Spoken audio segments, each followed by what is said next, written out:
Өзүбүзгө салыштырабыз да балдар. Biz жаман адамдарга кошулсак, ичибиз ушундай кара болот. Эми муну биз балдар кантип тазартып алабыз? Жакшы сөздөр менен тазартып алат экенбиз. Ким кандай сөздөрдү айтып ушул сууду таза сууга айландырабыз? Кана балдар, эки командадан келип жакшы сөздөрдү айтып,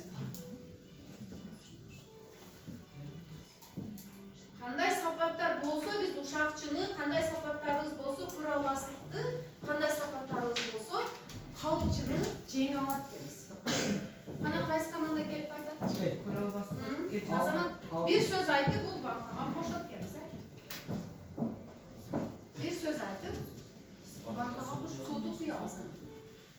Кандай адам ушакчы адамды биз жеңе алат экенбиз? Чынчыл болуп, дагы ушакчы адам жалган айта берсе, акырда болот экен. чынчыл адам ишенип койт да. Ушакчы адам өзүнүн өмүрүндө баштаганда чын айтып баштаганда чынчыл адам ишенбей коет. Ишенбей коет. Бирок ошону жалган айта берет. Ошону тепкич менен чынчыл адамга айландырса болот экен, өзүбүздү өзүбүз оңдосок болот экен. Жакшы. Кана дагы ким айтат? Ким айтат балдар? Өзүңө ишен. Өзүңө ишен. Сөзгө кирбе. Бирок өз оюңду эркин айтыш керек, өз оюңду, чынчылдык оюңду эркин айтышыбыз керек. Жакшы. Дагы кимде кандай ой бар, балдар? Дагы кимде кандай ой бар? Кандай куралбастык баланы биз жакшы, билимдүү, илимдүү окуучуга айландыра алабыз? Туура жолду басуу. Үйдөн дагы кандай сөздөрдү угушубуз керек экен? Жакшы сөздөрдү угушубуз керек экен. Ата энебизге дагы үйгө барып бакырышыбыз керекпи?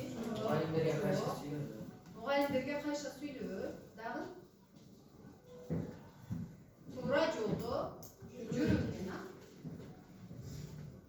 Мына балдар көрдүңөрбү? Кандай жакшы сөздөрдү айтсаңар, силер ичиңер ушундай таптаза болуп калат. Баягы куралбастык ушакчы калпычы каякта калды? Астында калды. Жок болду, жок болду. Биз ички дүйнөбүз кандай эмеге келди? Тазартып алдык ички дүйнөбүздү. Мындан кийин дагы биз балдар кандай жолдо жүрүшүбүз керек экен?